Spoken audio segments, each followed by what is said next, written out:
170 miles per hour, 29 speed records, and just 40 days to design it all. In 1962, while Detroit slept, Studebaker created America's first fiberglass four-seater that nearly killed the Mustang before it was ever born. This is the untold story of the Avanti, the supercar that failed to save an empire. In 1964, Ford revolutionized the four-seater coupe segment with the introduction of the legendary Mustang, prompting its main competitor Chevrolet to later debut the Camaro. The vehicles filled a specific gap in the consumer car market for models that offered functionality, allowing the whole family to join, while their performance and appearance could compete with a Corvette. Nonetheless, Studebaker beat the two giants to the opportunity in this unexplored muscle car market sector. The brand, with over 100 years of experience in the mobility sector at that time, devised a plan to aim at surpassing Ford and Chevy in sales figures. The Avanti's creation contained all the elements necessary for Studebaker to achieve a significant profit, yet it didn't happen. Issues with launching the sports car on the market ended up being very costly. For a while, Studebaker had been having difficulty reaching the sales success of the two largest American car companies, Ford and Chevrolet. The brand was suffering quite severely after the war, so in 1961, they chose to take action.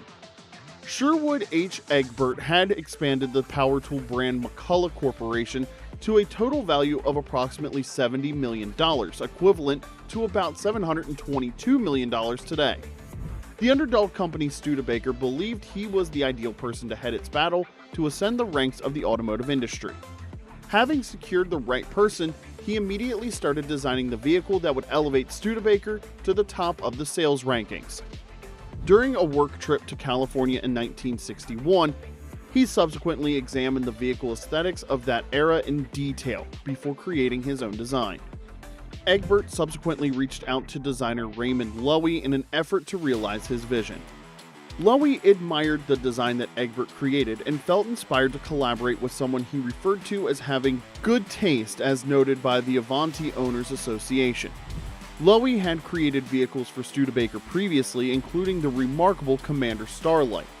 Without delay, he gathered a group of engineers within 10 days to commence the new project. After assigning his new team to create a model of Studebaker's latest car, Loewy was astonished when they designed and constructed a clay version of the vehicle in just a week. He quickly showcased their work to Egbert, who approved the project after suggesting just a few small adjustments. Egbert was eager to showcase the car to the globe at the 1962 New York Motor Show, although the technical details of the vehicle still needed to be completed. Within the company, Studebaker referred to the project as XShe, but it was quickly renamed Avanti. The maker chose to utilize a fiberglass body primarily to maintain the machine's light weight at a low level. This marked it as the first mass-produced four-seater car constructed from fiberglass in the United States, and its pioneering efforts continued beyond that. Now, before we get into the tale of speed and survival, smash that subscribe button. We upload new automotive content every week, and you don't want to miss what's coming up next. After seeing what happened to Studebaker, you'll understand why even giants can fall.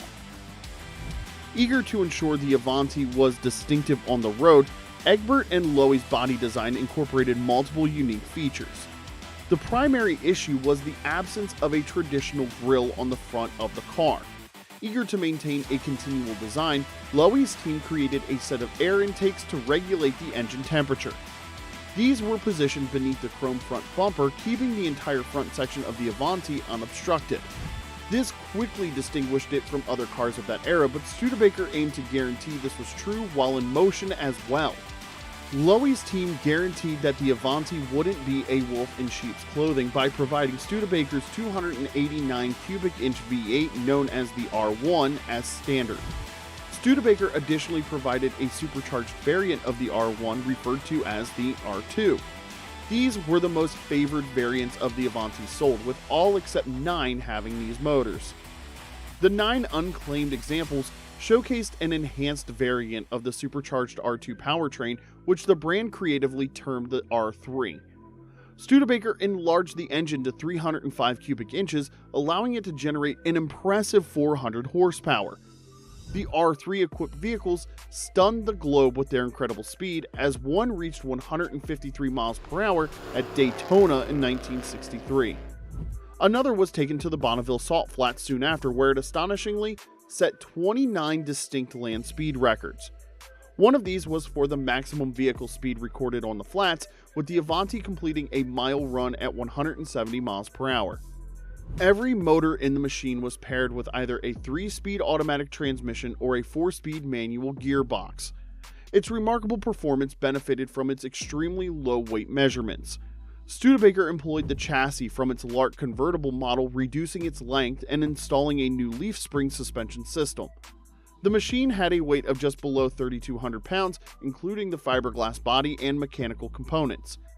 Coupled with the introduction of front disc brakes and sway bars both in the front and rear, the Avanti guaranteed an exhilarating ride for its fortunate owners. In addition to its remarkable design and engineering feats, Studebaker also made certain that the Avanti interior was a space its owners cherished. Slimline bucket seats came in various colors that could complement the soft-covered dashboard and trim. The company designed the interior to resemble an airplane, creating a contemporary atmosphere. Studebaker's efforts seemed to have been rewarded early, as the Avanti received glowing feedback from both the media and potential buyers. Orders quickly poured in, but this was where the brand's issues started.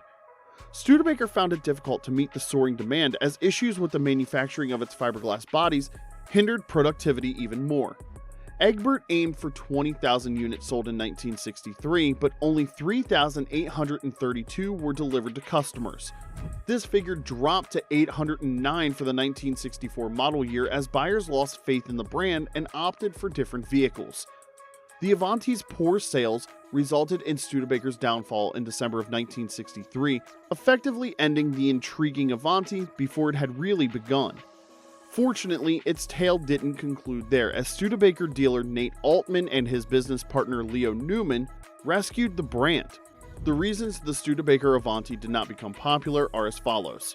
One was problems in fiberglass body production hindering the efficient completion of high-order frequency. 2. Studebaker exhausted its funds before the problems could be adequately addressed. And 3. The design was too unconventional for other manufacturers to risk adopting it.